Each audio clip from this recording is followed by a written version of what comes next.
welcome to all of you to this May 16th, 2022 Eugene City Council public hearing. Thank you for joining us in this remote meeting format we're using as our state and community continue to recover from the COVID-19 pandemic. Anyone wishing to access the meeting can do so by watching the live stream available on our website, the broadcast on Comcast Channel 21, or by calling in or by following the instructions listed for this meeting on the public webcast and meeting materials webpage. There is one public hearing on tonight's agenda. Please note that members of the public who sign up to testify may speak only on the topic that is the subject of the hearing. For those wishing to testify during the public hearing, please fill out a request to speak form available on the city's public webcast and meeting materials webpage if you haven't already done so.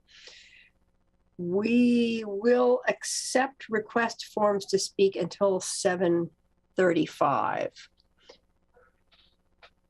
The sign-up form is a recent change from our practice of raising hands in Zoom as we prepare to transition to both remote and in-person testimony soon. These request to speak forms will be used to generate the random order of speakers and correctly enter the speakers' names into the public record.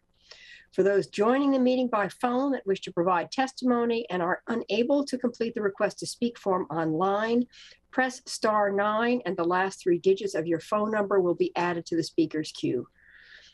Please note that screen sharing or displaying information on the screen is not allowed. Our intent is simply to be able to see each other's faces as testimony is given. And I encourage everyone to use this in a responsible way. And finally, if there is testimony you are not able to provide or wish to get to us in a different manner, please feel free to contact any one of us individually or together via voicemail or email. And with that, I'm just checking the list of attendees. Okay. And with that, we'll open the, announce the topic of this public hearing. An ordinance concerning the use of electric micromobility devices in the Willamette Natural Area of Alton-Baker Park, amending the East Alton-Baker Park Plan and amending Section 5.160 of the Eugene Code 1971. I now open the public hearing on this proposed ordinance. And when the hearing begins, our meeting moderator will announce 2 speakers' names at a time. When it is your turn, the moderator will announce your name and promote you to panelist status. You will have 3 minutes to speak. City Manager, I would turn to you to introduce the topic. Thank you, Mayor. This public hearing is an opportunity for the City Council to hear testimony on proposed amendments to the East Alton-Baker Park Plan and the Eugene Code to allow the use of electric micromobility devices on select shared use paths in the Willamette Natural Area of Alton-Baker Park. On April 20th, 2022, City Council held a work session to consider the use of electric micromobility devices on shared use paths in the Willamette Natural Area. You directed the City Manager to bring back for Council consideration of an ordinance to amend the East Alton-Baker Park Plan and City Code to allow electric micromobility devices on select shared use paths within the Willamette Natural Area.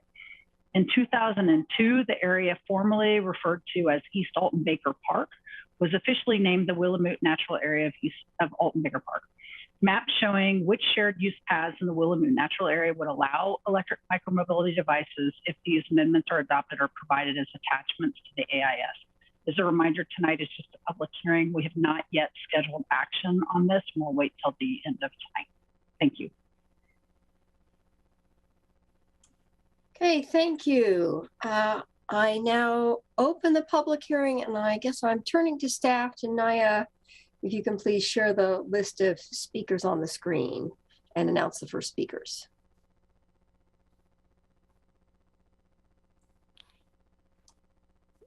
Thank you, Mayor. So that'll be just a moment as we get the list of speakers up. We're going to start with Drew Simran.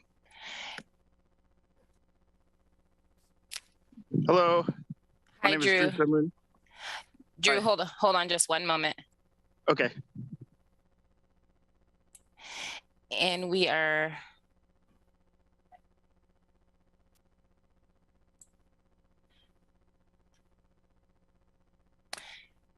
So for some reason, we're not able to screen share. We have a list of 5 speakers. Oh, there it goes. So we're gonna start with Drew, Simran, and then followed by the rest of the names on the list that you see now. Okay, thank you, Sarah. Okay, Drew, go ahead when you're ready. Okay, thanks. Hello, my name is Drew Simran. I've lived in Eugene all my life. I love riding the bike path. I'm here in the natural area just because I wanted to be here for the hearing and tell a quick story.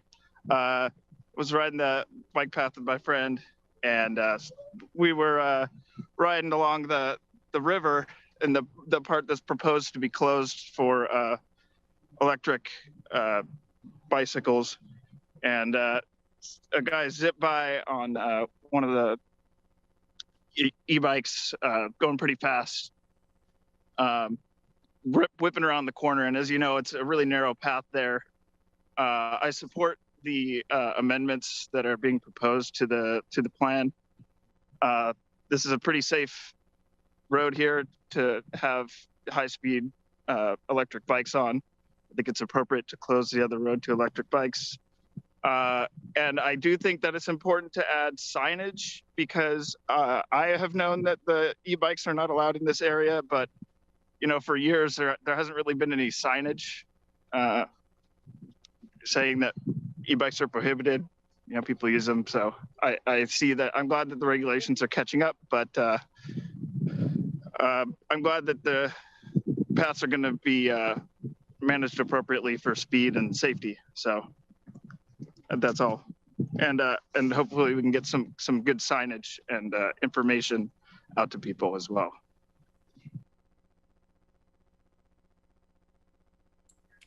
Thank you, Drew. Next is Claire Roth, followed by Vicki Mello. Hello, my name is Claire Roth. I'm here representing Better Eugene Springfield Transportation, also known as BEST. I'm here today to ask you to please amend the East Alton Baker Park plan to allow for use of electric micromobility devices in the Willamette natural area of Alton Baker Park. There are valid concerns around unsafe speed on the shared use paths, but as Councilor Claire Syrett stated in the April 20th City Council work session, and I quote, "All users on the shared paths, regardless of whether they're e-mobility devices or not, need to remain aware of one another to avoid conflicts.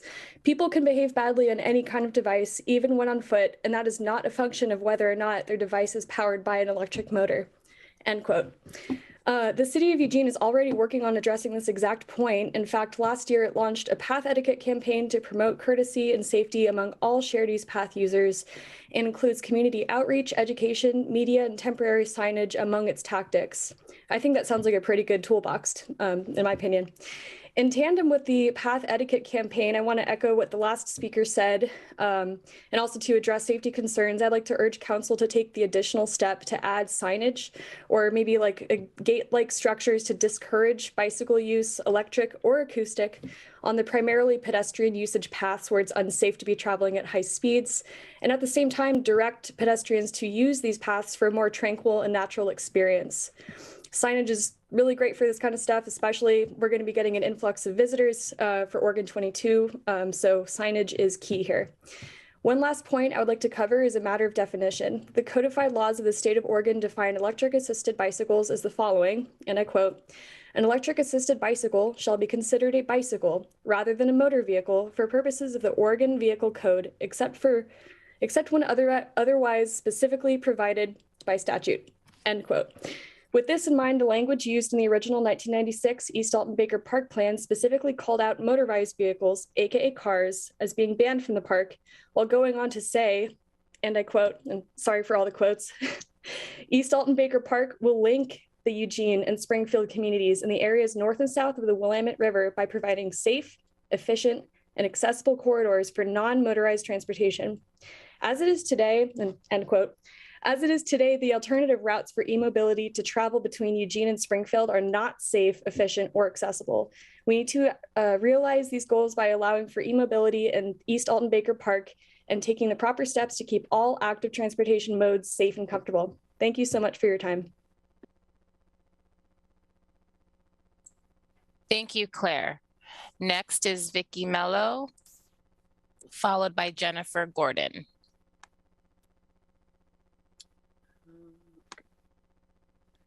Good evening. My name is Vicki Mello. I am the chair of the Citizens Planning Committee for the Willamette Natural Area of Alton-Baker Park, but I'm speaking personally. As you know, the East Alton-Baker Park plan was created by citizens of Lane County, and this plan was formed to preserve the natural area for passive recreation. The Willamette Natural Area is for people to experience nature and to allow nature to be active while we are passively recreating, just to paraphrase the park plan. The plan does mention, as a previous speaker mentioned, that the park is used for bike connections to Springfield, but the main premise still is passive recreation. And I'm concerned is the safety issue with the proposed route for e-devices that could use the narrow Riverside path that has a lot of curves and blind spots. And when walking along this path through the trees, you feel like you're in a wonderful forest, even though you can still hear vehicles and train horns. But this time of year, many people walk the barked and paved paths along the river through Wildflower Hollow to enjoy native flowers blooming. And this meandering is chosen by people for this experience.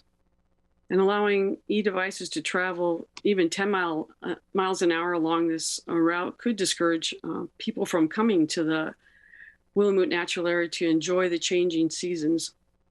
Since only the shared use e-scooters would have any speed monitored, personally owned e-devices would not be limited by the geofencing. So I have experienced close calls with some e-bikes already, and allowing more e-devices with no enforcement on the motorized vehicle presently banned now. The e-device speeds can only diminish the experience for slow-moving walkers or runners that have enjoyed a mostly motor-free park. But one last question I have is the East Alton-Baker Park plan also covers Eastgate Woodlands in Springfield, and I'm just curious on how this ordinance would impact this part of the Willamette Natural Area. Thank you for hearing my statement. Thank you, Vicki. Next is Jennifer Gordon, followed by Kevin Shaper. Thank you. I'm here to testify on behalf of the animals and plant life residing within the Willamette Natural Area of Alton-Baker Park. I'm asking that you act to protect and preserve their natural habitat. Please do not amend the East Alton-Baker Park plan to exempt micromobility devices from the plan's general prohibition on motor vehicles within the plan area.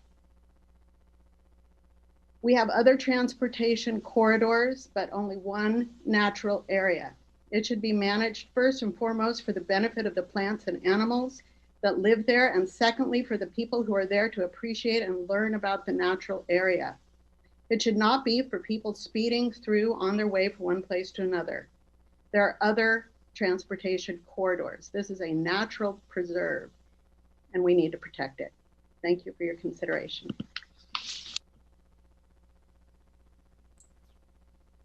Thank you, Jennifer. Next is Kevin Shaper, followed by David Sonicson.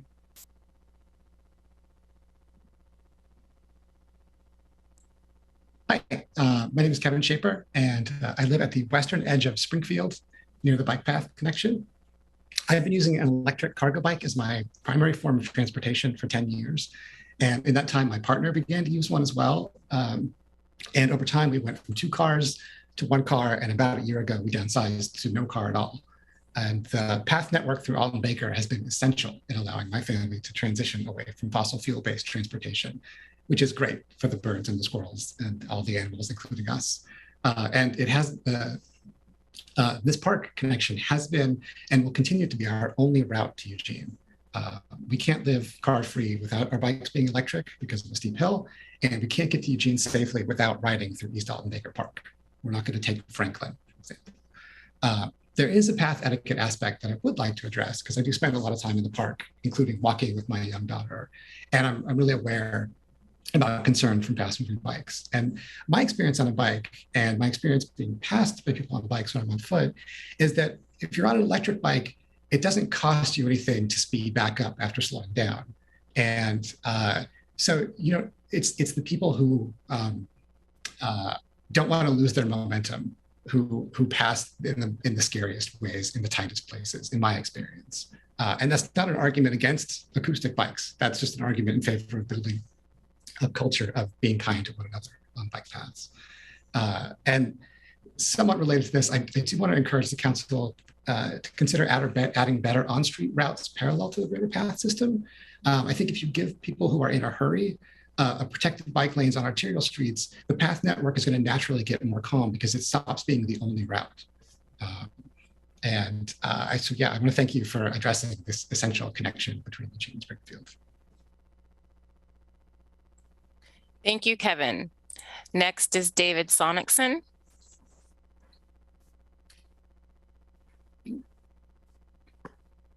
David, please unmute.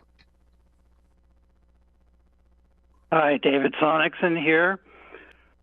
Board 3, I'm the Vice Chair of the CPC for the Willamette Natural Area of Alton-Baker Park, and I'd like to quote from the preface to the park plan. Most plans are about humans having dominion over the land. They identify an organizing theme and decide what the land is to be used for and what people will do there. They describe how the earth should be moved and reconfigured. What man-made structures should be built? Our plan is not like this. We are here to serve this land, not the other way around.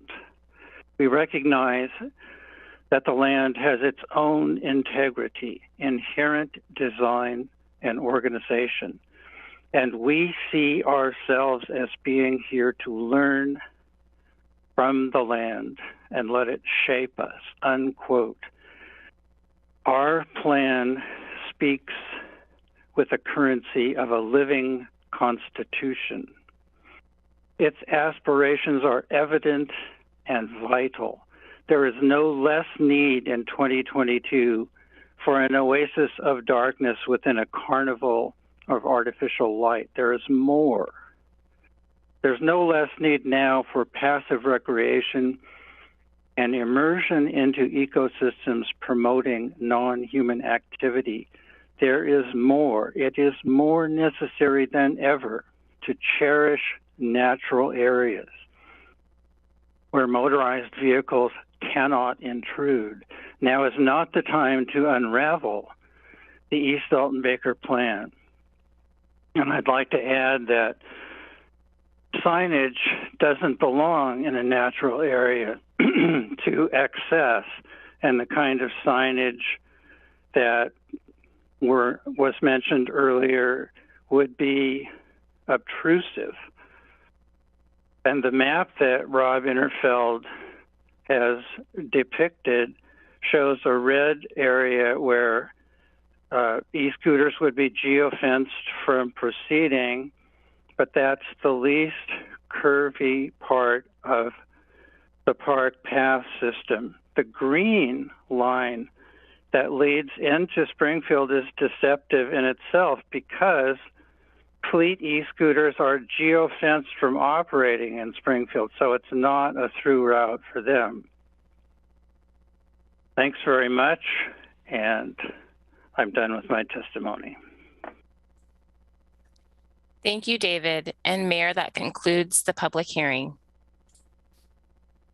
Okay, thank you very much. Thank you to everyone who came to speak, and thank you very much, Naya, for bringing them through this new modified system so smoothly tonight. Thank you so much. With that, I close the public hearing, but I open it for any comments or questions from council on anything you've heard tonight. Councilor Sirett. Thank you, Mayor. Yeah, I had a question for staff. So there was the testimony we just had saying that e-scooters, I think he said, are geofenced from going into the Springfield side. So I'm curious about that. And then earlier, I think it was Vicki Mello was positing that the meandering path through the trees would have allow e-scooters on it, but the map that I'm looking at, and unless she's talking about a different section, all the green areas that are proposing to allow e-mobility devices are the wider paved sections, not the narrower. And some of those narrower places have some paving too, but they're not that kind of flat like the very first speaker who was out on the path had behind him. So I just wonder if you could elaborate a little bit on where the e-mobility devices would be allowed and not, and then what happens when they cross over into Springfield. Thank you. Yes, hi, Council Surratt, mayors, members of the City Council. This is Rob Interfeld, Transportation Planning Manager. I'm not in a position to throw the map up on the screen. If there's another staff person that's able to do that, I'd appreciate it. But the yellow path that goes along the river, so it's kind of on the western end, it kind of goes along the river for either direction from the Frohnmeyer Bridge. And so that path there, I think, is what Vicki Mello was referring to. So it would still allow electric devices. It's just that the shared devices would be geofenced to have a lower speed in that section. So I think that's what she was referring to. Does that answer your question? Did you have a question about Springfield too? What happens when they go into Springfield? And I think there's a delineation between what happens with the scooters versus another electric device. Sure. So in terms of other electric devices, our understanding is that Willamette Lane does not intend to do any kind of enforcement actions around e-devices. And further, their code, I don't believe that their code we actually have something in our code that prohibits e-devices in the Willamette natural area, and a city attorney could jump in if I don't have that correctly, but I don't believe they have something like that in the Springfield code. It's just in the East Alton Baker Park plan that they adopted independently from the Eugene City Council. In terms of shared devices, yeah, they just wouldn't be able to go into Springfield, and that's we would make that clear in terms of when we inform people. But somebody might still take like the Knickerbocker Bridge and just go. They could go north along I-5. So somebody might want to use an e-scooter near Springfield without actually going into Springfield in terms of the shared devices. In terms of going back to the Kirby area along the river, that's probably an area that we want to concentrate some of our education activities on. But I think we try to also be sensitive to the issues that David Sonicson raised, just about not wanting to have too much sign clutter in a natural area. So that's kind of some of the balancing act that we think about. Great, thank you very much. You did answer my questions. Thank you. Councilor Keating. Thank you, Mayor. I am going to do my best to park my disdain for e-scooters, which shouldn't be a surprise to any of my friends and colleagues watching. I suspect that in the year or years to come, with full implementation of an e-scooter rental program in our community, we will not see a spike in folks parking their cars and taking e-scooters. Instead, we will likely see a spike in emergency room visits.